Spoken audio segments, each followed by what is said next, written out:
नमस्कार, बिहार मिथिला न्यूज में आपका स्वागत है। मैं हूं मनोज और बड़ी खबर हम दिखा रहे हैं कि अमेजन के मैनेजर और कर्मचारियों पर पुलिस की सख्त घूम रही है।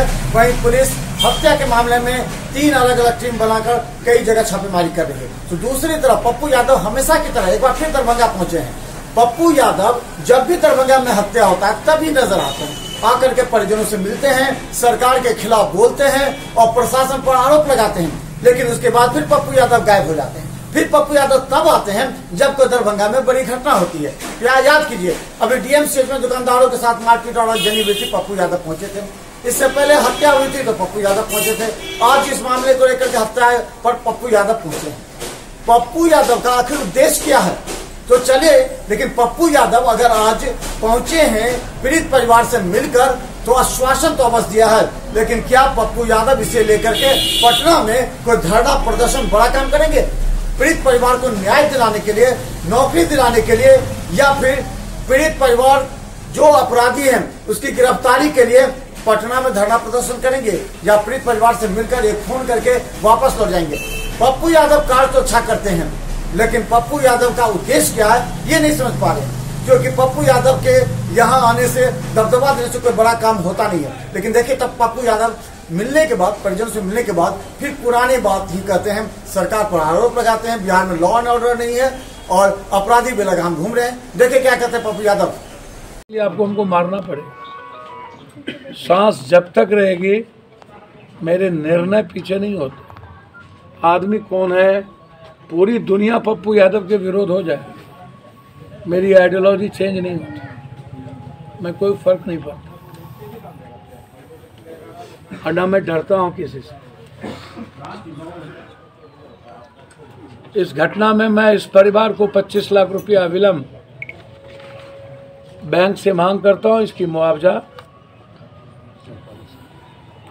उसके बच्चों को सरकारी नौकरी,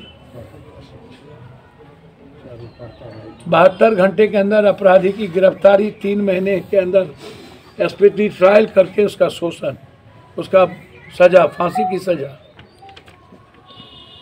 एचएन सिंह जो यहाँ के थाना प्रभारी हैं, जो मिले हुए हैं सारे के सारे जमीन माफिया से, इसके पहले मनोज झा की हत्या हुई थी जिसमें हम 50,000 रुपया भेजे थे,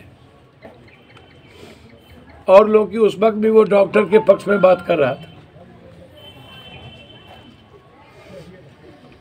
इसके पहले एक राहुल झा, केशव झा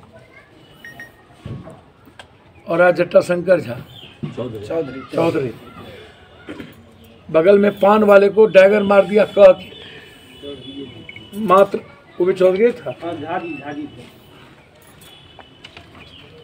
और 4 डैगर मार दिया कह के, एक दिन गया दूसरे दिन मार दिया और वहीं पर इसकी हत्या हो जाती है। अविलंब सस्पेंड करने की जरूरत है उन्हें। उनकी संपत्ति की इंक्वायरी की मांग में मुख्यमंत्री से आज ही लौटने के बाद मैं चिट्ठी लिखूंगा, और जब तक ये सस्पेंड नहीं होगा तब तक मैं चैन से नहीं बैठूंगा। इसको बचाया नहीं जा सकता, कंप्लीट इन्वॉल्व है। जब तक सरकार की तरफ से कोई मदद नहीं होगी, इस दोनों की बच्ची की शादी में मेरे तरफ से 1-1 लाख रुपया की मदद, और ये बेटा ITN में पढ़ता, ITI की तैयारी करता है, वो जब तक पढ़ेगा तब तक मेरे तरफ से मंथली हर 30 तारीख को उनके पढ़ने में, उनके अकाउंट में पैसे चले जाएंगे।